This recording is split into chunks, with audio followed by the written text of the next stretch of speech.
감사합니다. 옆 사람을 축복합니다. 릴레이 기도를 지속합시다.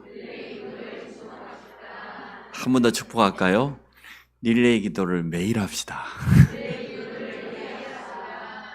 일주일에 한 번 해가지고 기도가 되겠습니까?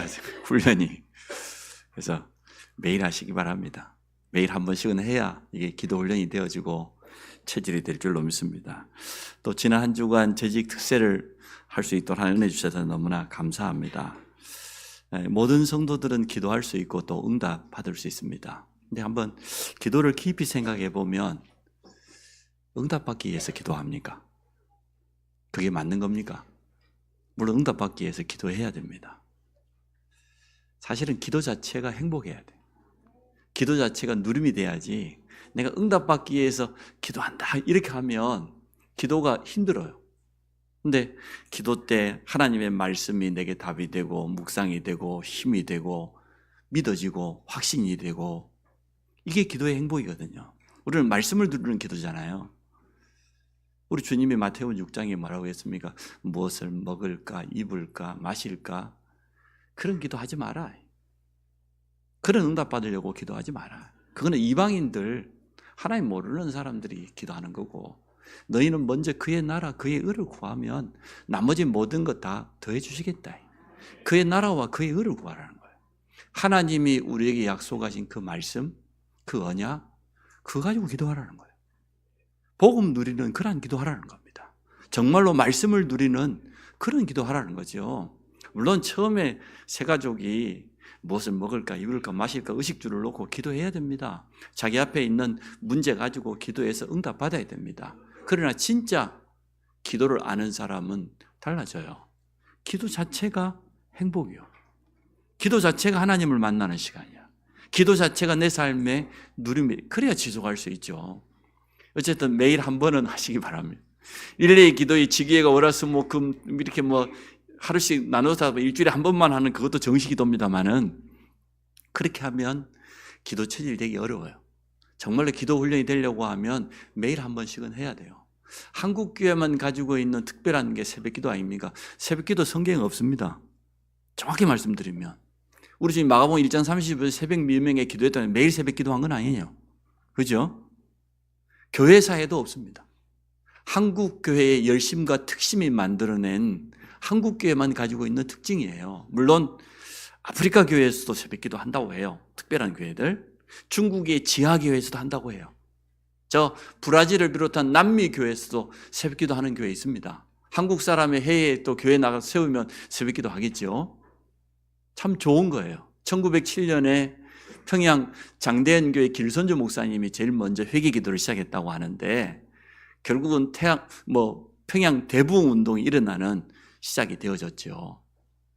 그래서 이번에 재직 특별 새벽기도 해보니까 집에서 편안하게 따뜻하게 하신 분들이 많이 계시더라고.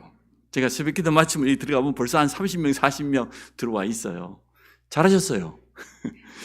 집에서 하셔도 됩니다. 그래서 따뜻하게 앉아가지고 말씀 듣고 또 좀 기도 제목도 정리하고 얼마나 좋겠어요. 문제되지 않다고 저는 생각을 해요. 이 추운 날씨에 이해되어집니다.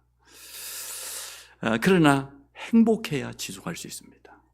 행복해야 누림이 되어집니다. 억지로 하면은 절대 그럴 수 없죠. 어른들이 좀 잘 안 된다, 기도가 어렵다 저는 이해가 되어집니다. 우리가 가지고 있는 지금까지 배운 거, 경험한 거, 보고 들은 거, 그 좋은 것들이 참 많습니다. 도움이 되지만 결정적인 순간에는 그게 방해돼요. 내가 가지고 있는 거, 내 속에 있는 게 나오게 되기 때문에 특히 우리가 기도 생활하는데 가장 많이 방해됩니다. 신앙생활을 하는데 우리 지난 과거에 들어가 있는 틀린 각인이 굉장히 걸림돌이 많이 됩니다. 그러나 반대로 제가 우리 자녀들이나 우리 랩런트들 포럼에 보면 참 순수하다 이렇게 느껴져요. 때묻지 않았다. 말씀을 있는 그대로 받고 그거 가지고 기도하는 모습들을 보면서 참 감사하다 이런 생각이 되어져요. 조금 다른 면이 있죠. 기성세대인 어른들과 우리 후대들과는 약간 차이가 있는 것 같아요. 본부 수련회도 하고 또 자체 수련회도 했습니다. 근데 거기 보면 우리 자체 수련회 우리 부목사님이 꼭 기도회를 넣었더라고. 참 잘한 거죠. 그때 아니면 우리 후대들이 언제 기도 배울 수 있겠습니까? 짧은 시간이지만 함께 말씀 받고 나서 같이 통성으로 기도하고 또 각인되어지는 중요한 순간, 하나님의 말씀을 받고 그 말씀을 붙잡고 기도할 수 있다고 하면 다 되는 거거든요. 그런 응답 저는 받기를 원해요. 저희 성도들이 또 하나같이 기도하기를 원한다는 제가 사인을 받아요. 수요일날 기도 책자 한 30권 만들어 왔더니 그날 다 팔렸다고 그래요. 오늘도 한 몇 건 더 만들어 왔다고 하는데 참 감사할 일. 이만큼 우리 성도들은 기도에 관심이 있고 기도하기를 원한다는 거죠. 저는 욕심내고 싶어요. 우리 아동부나 우리 청소년도 책자까지는 필요 없어요. 그렇게 해놓으면 애들 못해요. 한 장으로 그냥 앞뒤로 간단하게 코팅해 주면서 한번 해봐라. 할 수 있도록 해야지. 우리 랩런트들에게, 우리 후대들에게 이만한 기도 책자 만들어주면서 이거 넘기면서 해봐라. 못합니다. 가능하지 않는 이야기. 그러나 기도 훈련시키는 도전은 해야 된다 싶어요. 기도 스쿨도 있고 좋은 시스템이 있기 때문에 이용해서 오늘 만민을 위하여 기치를 들라, 이란 제목 가지고 말씀을 전합니다. 첫 번째로, 성경 속에는 이스라엘 중심으로 역사가 기록되어 있습니다. 세계 역사도 나와 있지만 주로 이스라엘 중심입니다. 그 이스라엘의 역사를 통해서 우리가 분명히 얻어야 될 교훈이 있습니다. 이스라엘이 역사 가운데 큰 재앙만 7번 당했다고 그래요. 제가 5가지로만 요약했는데요. 제일 첫 번째가 뭡니까? 애굽에 400년 넘어 노예 생활했습니다. 여러분 잘 알고 있듯이 야곱이 자기 가족 70명을 데리고 기근 만나고 애굽에 내려갈 때는 자기의 11번째 아들 요셉이 총리였기 때문에 바로 왕에게 환대를 받았습니다. 특별한 대우를 받았습니다. 그렇게 들어갔던 야곱의 후손들이 시간이 지나고 나 어떻게 됐습니까? 요셉을 알지 못하는 새로운 바로 왕이 일어났는데 노예가 되었어요. 노예가 될 정도가 아니었습니다. 나중에는 사내 아이를 살해하는 그런 비참한 일이 일어났습니다. 왜 그렇게 되었을까요? 성경은 우리에게 교훈을 주는 것 아닙니까? 왜 이러한 일이 일어났을까요? 또 두 번째로 보면 가나안 땅은 그냥 들어간 것 아니지 않습니까? 모든 이스라엘 백성이 유월절 어린 양의 피를 문설주에 발랐어요. 어린 양의 피 바른 집에는 저주가 들어오지 못했습니다. 하나님의 놀라운 출애굽의 기적을 체험했어요. 그뿐입니까? 10가지 기적을 체험했습니다. 광야에서 만나와 메추라기로, 구름 기둥과 불 기둥으로 날마다 하나님의 능력을 체험하고 보호 속에서 40년을 지나갔습니다. 세 절기의 축복을 체험했습니다. 이것 가지고 가나안 땅 들어갔어요. 그런데 얼마 지나지 않아서 가나안 땅 들어갔는데도 여전히 또 과거로 돌아가고 불신앙하고, 심지어 광야의 축복이 담겨있는 언약궤를 빼앗기기도 하고, 이러한 고통이 계속해서 반복된 거예요. 왜 그럴까요? 왜 이러한 이스라엘 역사를 성경에는 다 기록해 놓았을까요? 오늘을 살아가는 우리에게 구약 성경이 무슨 해답이 되는 겁니까? 잘 생각해 봐야 됩니다. 그 작은 이스라엘이 2개 나라로 분열이 되었어요. 북이스라엘, 남유다. 분열된 것만 해도 안타까운 일인데 시간 지나고 나니까 북이스라엘이 먼저 멸망당했어요. 주님 오시기 전 722년에 아수르라고 하는 나라가 와가지고 북이스라엘을 멸망시켰는데 그때 왕이 호세 아닙니까? 아수르가 어떤 정책을 썼습니까? 이스라엘의 모든 젊은이 사내 아이들을 전부 잡아다가 전 세계 노예 시장에 갖다 팔아먹었어요. 나라가 멸망할 정도가 아니고 남자들 씨가 마를 정도가 돼버렸어요. 그리고는 그 북이스라엘 땅에다가 범죄자들, 이상한 사람들 갖다 남자를 갖다 풀어놓은 거예요.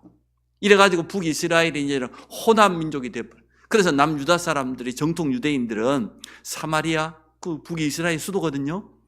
북이스라엘 사마리아 너무너무 싫어하는 거예요. 그럼 남유다는 괜찮았냐? 아니요. 똑같이 멸망당했어요. 주전 586년에 바벨론이라고 하는 나라에, 우리 역사 속에는 바벨로니아 이렇게 나오잖아요. 아시리아, 바벨로니아 이런 이름으로 나오잖아요. 바벨론이 침공을 했는데 바벨론에 대항하면 어떻게 되는지 본때를 보여주겠다고 시드기야 왕이거든요. 남유다의 왕을 2눈을 뽑았어요. 그리고 쇠사슬에 채워가지고 자기 바벨론 수도까지 맨발로 끌고 갔어요. 보란듯이. 우리 바벨론을 대적하면 이렇게 망한다 보여주려고 이러한 비참한 일이 70년 동안 포로로 끌려갔던 사람들, 그중에 뭐 다니엘도 있고 세 친구도 있고 많은 사람도 있잖아요. 역사 속에. 왜 이렇게 됐습니까? 하나님이 택한 민족이 노예 생활을 했다가 포로로 끌려가고 나라가 멸망을 당하고 후대들이 살해를 당하고 250년 동안 로마에 소국당했습니다. 10명의 황제가 초대교회를 핍박했는데 그 박해는 말로 다 할 수가 없어요. 여러분도 보셨을 거 아니에요. 뭐 쿠오바스가 됐든지 뭐 베너가 됐든지 이 명작이라고 하는 영화에 보면은 그때 핍박당한 이 초대교회 모습이 다 나오지 않습니까? 디아스포라, 말이 좋아서 흩어진 자지 사실은 쫓겨난 자예요. 자기 나라에서 쫓겨났어. 이런 일들이 일어났어. 가장 가까운 2차 대전 때만 해도 여러분 잘 아시죠? 유대인 몇 명 학살당했습니까? 600만 명입니다. 나치 독일에 의해서 수용소에서 독가스로 의해서 강제 노역에 의해서 무참하게 처벌당해요. 저도 이스라엘 가봤어요. 예루살렘에 있거든요. 워싱턴에 대표적인 홀로코스트가 있는데 워싱턴에도 있어요. 그러면 그 나라 사람들은 용서는 하되 잊지는 말자는 게 그 나라 구호예요. 제가 가보니까 우리가 신학생들이 그 홀로코스트 들어갈 입구에 서 있는데 우리보다 먼저 유치원생들이 왔어요. 그러니까 1년에 몇 번은 늘 홀로코스트를 본다는 거죠. 애들이 막 웃는 모습으로 왔어. 제가 들어가 보니까 심각해요. 그때 홀로코스트에 처형된 사람들의 신발을 쌓아놨는데 산더미 같아. 헤아릴 수가 없어. 그들이 어떻게 고통당하고 학살당했는지 그걸 그대로 사진으로 재현해 놨는데 우리가 차마 눈 뜨고 볼 수 없는 그런 모습이에요. 이 아이들이 제잘거리면서 웃으면서 나왔다가 아무리 어린 유치원생이라 할지라도 봤을 거 아니에요. 나올 때 되니까 애들이 다 심각해졌어. 반쯤 울고 있어. 자기 조상들이 그렇게 당했으니까. 잊지는 말자고. 워싱턴 가보니까 더 대단해요. 어마어마하게 지어놨어. 홀로코스트를. 왜 그럴까요? 하나님께서 너는 내 백성이라고 내 민족으로 부름받은 선민 아닙니까?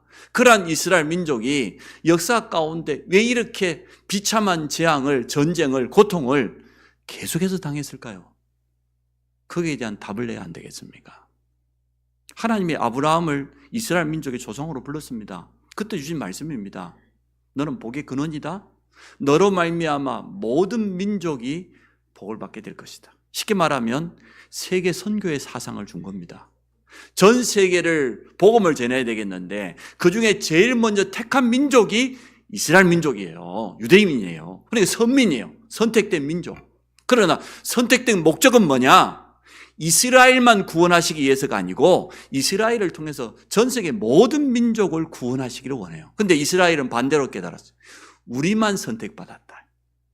우리 이스라엘 유대인만 구원받고 여호와 하나님은 우리만의 하나님이지 다른 민족, 저 이방인들에게는 하나님이 필요치 않다. 이렇게 깨달았어요.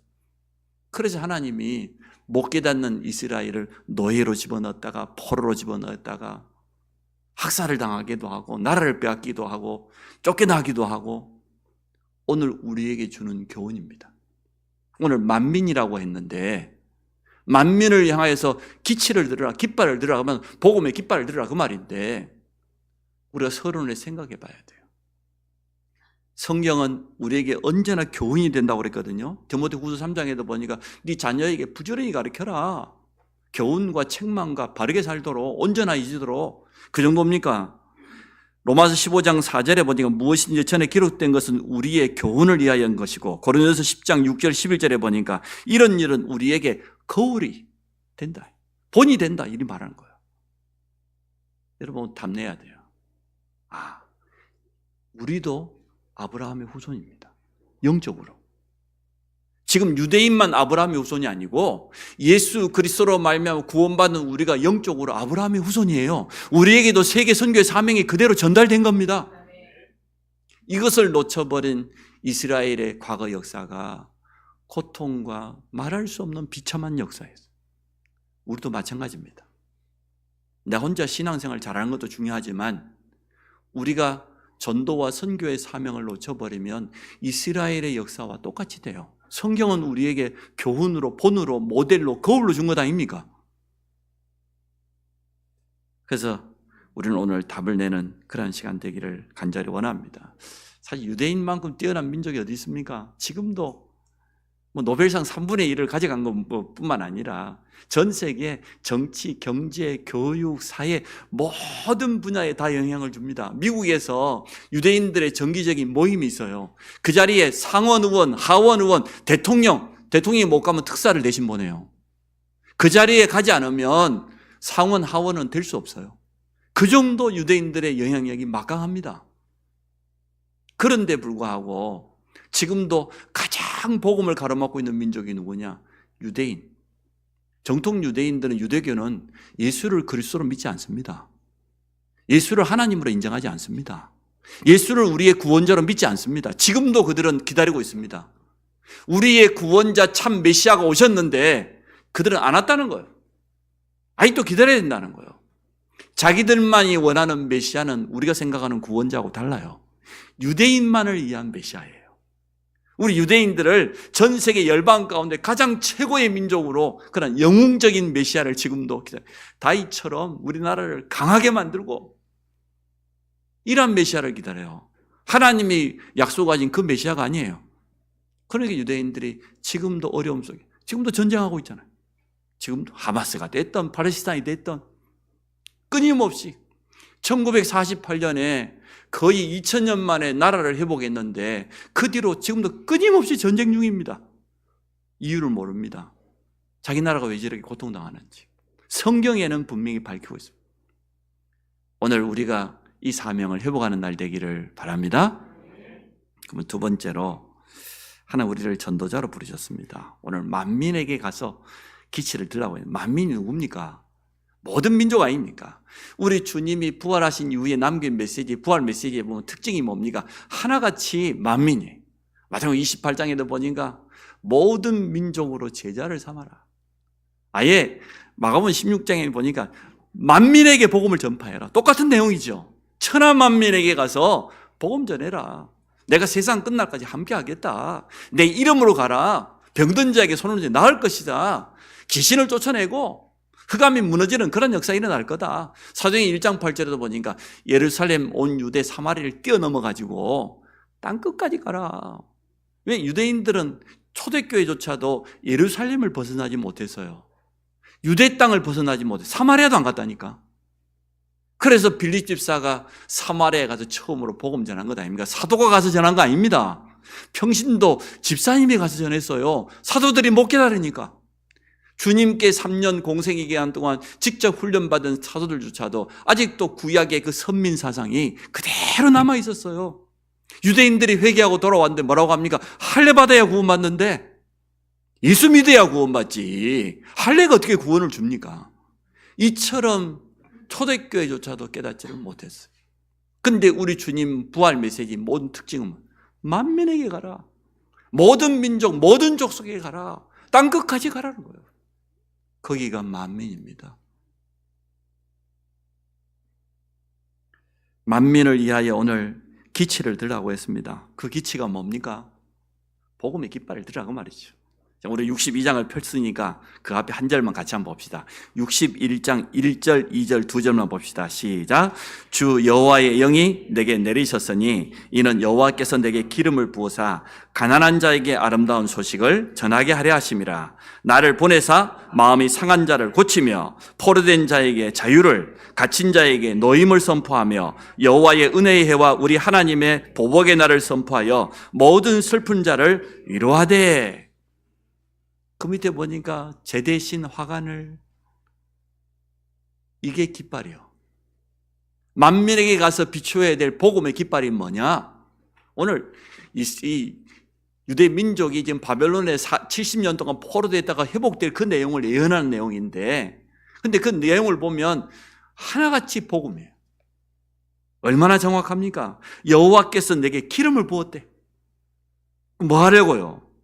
가난한 자에게 아름다운 소식을, 가난한 사람에게 부자 되는 소식을 이렇게 말해야 되는데 요즘 사람들 기준으로 보면 어떻게 하면 주식 투자를 잘해가지고 막 부자가 되고 막 펀드를 하고 이래야 될 건데, 가난한 자에게 아름다운 소식을, 이게 복음 아닙니까? 뿐만 아닙니까? 그 밑에 보니까 나를 보내사 마음이 상한 자를 고치며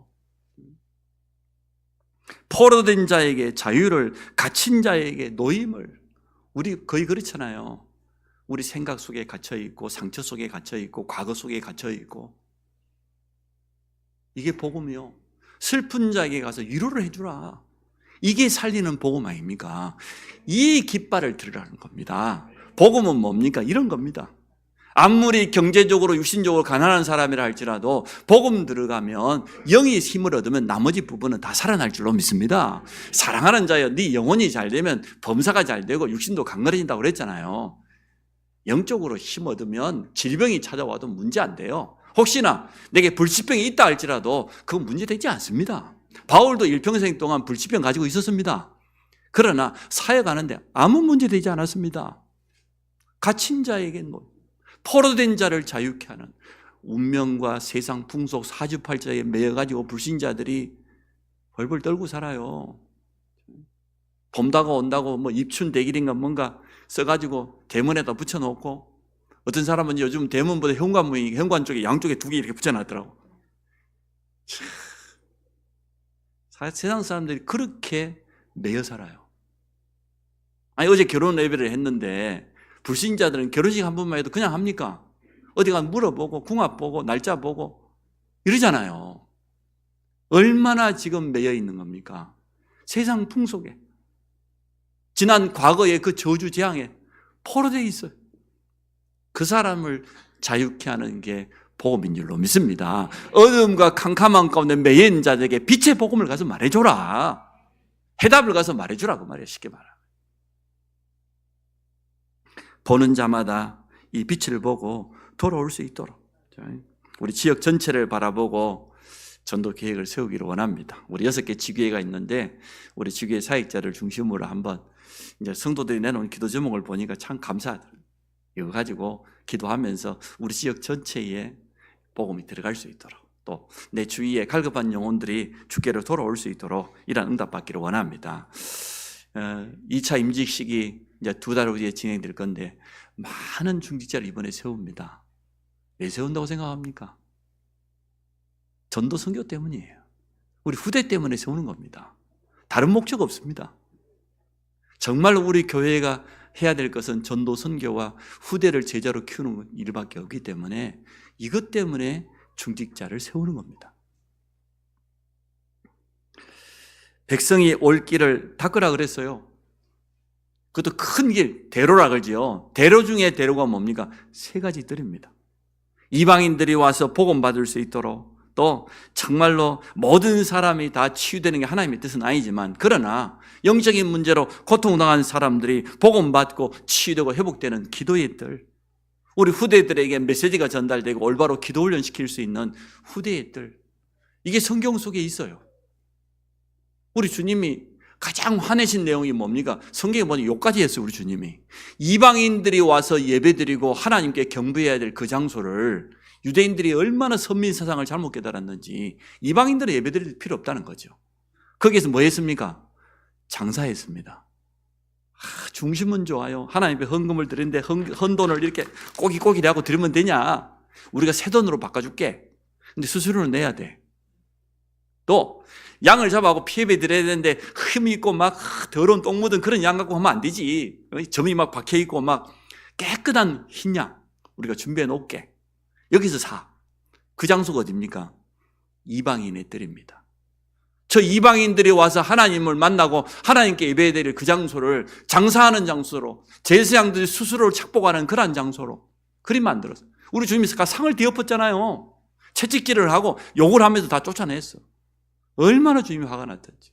성전에 있었던 거예요. 돌을 제하라. 걸림돌을 없애라고 말이죠. 현장에 있는 불신자들이 복음 받고 바로 교회 올 수 없습니다.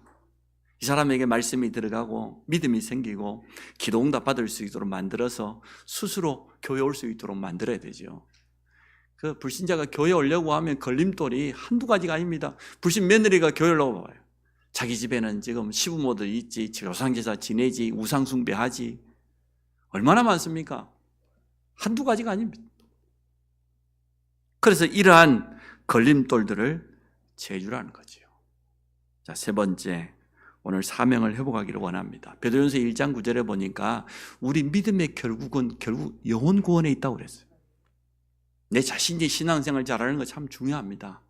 내가 하나님 앞 말씀에 은혜 받고 참된 기도의 영적인 힘 가지고 승리하는 거 너무 중요합니다. 이제는 그것을 뛰어넘어서 또 다른 사람을 향하여서 깃발을 들어라. 복음의 빛을 비춰줘라 그 말이죠. 오늘 본문에 그랬지 않습니까? 상급과 보응이 그에게 있느니라. 그 앞에 있다. 전도 속에 모든 것이 다 있음을 믿습니다. 하나님은 지금도 전도자 중심으로 전 세계 역사를 다 이루고 가십니다. 한 영혼이 회개할 때 천국에 뭐가 일어난다고요? 파티가 벌어진대. 누가복음 15장에 보니까 주님이 비유로 설명했어요. 99마리 양이 있어요. 근데 한 마리 양을 잃어버렸네. 목자가 어떻게 합니까? 99마리 양을 놔두고 잃어버린 한 마리 양을 찾으러 갔다가 찾아가지고 너무 기뻐가지고 어깨에다가 메고 왔다.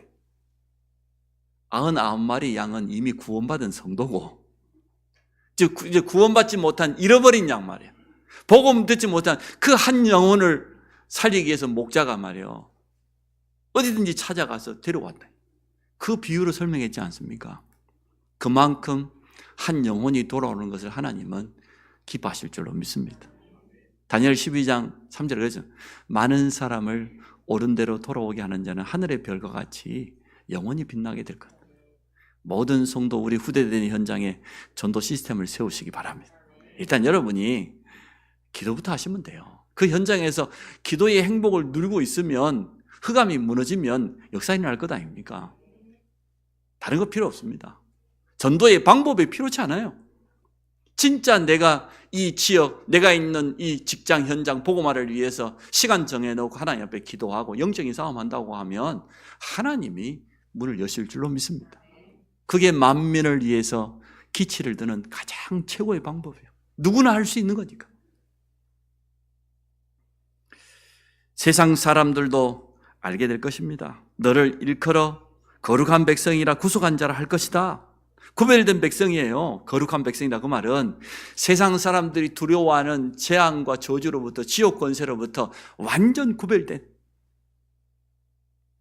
사도행전 11장에 보면 안디옥 교회가 나옵니다. 안디옥 교회가 어떻게 했어요? 그때까지는 유대인에게만 복음 전했네. 드디어 헬라인, 이방인들에게 복음을 전하기 시작했던지 얼마나 주님이 기뻐하셨던지, 주의 손이 함께하고 주의 은혜가 보이고 허다한 무리가 주께로 돌아오고 큰 기쁨이 임했다고 그랬어요.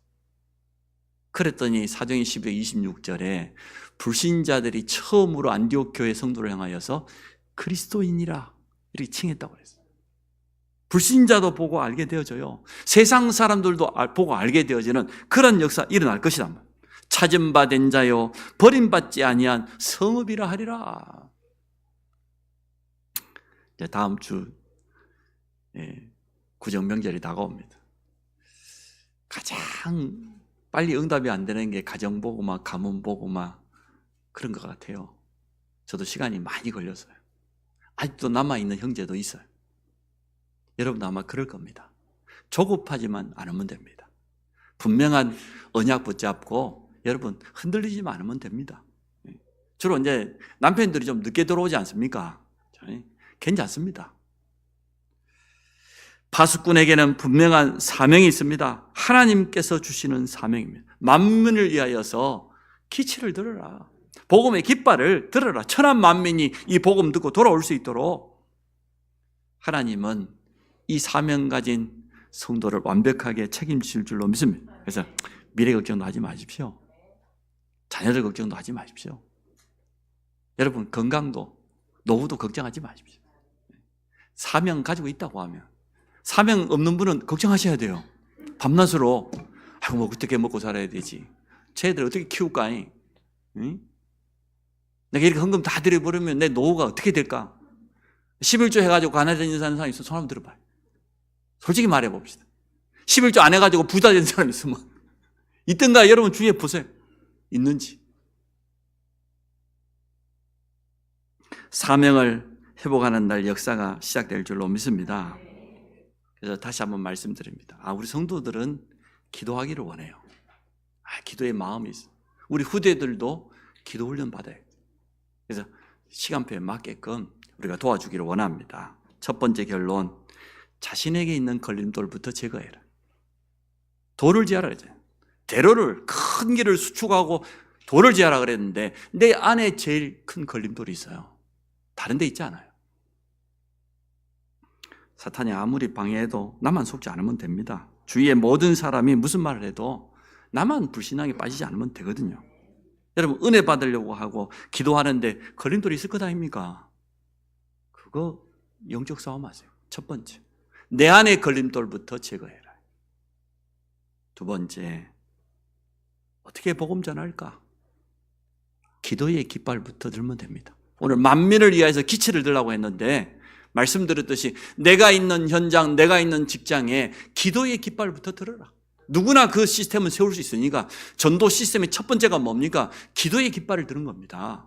언약 붙잡고 내가 있는 현장에서 만민을 향하여서 이 기도의 깃발을 든다고 하면 문은 하나님께서 여실 것입니다. 현장을 놓고 대상자를 놓고 기도하면 됩니다. 바울이 가는 곳마다 환영받았습니까? 아니요. 가는 데마다 핍박당했습니다. 가는 곳마다 죽음의 이협이 기다리고 있었습니다. 그러나 바울 포기하지 않았습니다. 깃발을 드시기 바랍니다. 마지막으로 기억하시기 바랍니다.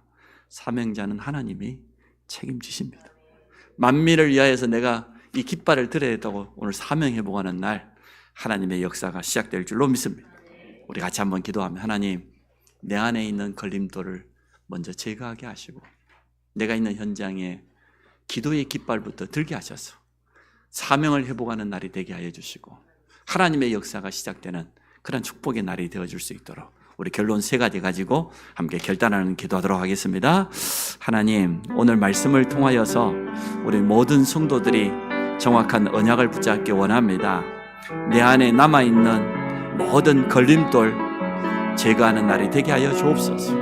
남아있는 불신앙도 떠나는 시간 되게 하여 주시고 온전히 오늘 말씀을 언약으로 붙잡게 하여 주셔서 전 성도와 우리 후대들이 기도의 깃발을 들게 하시며 만민을 향하여서 복음의 빛을 발하는 사명을 회복하는 날이 되도록 축복해 주시기 원합니다.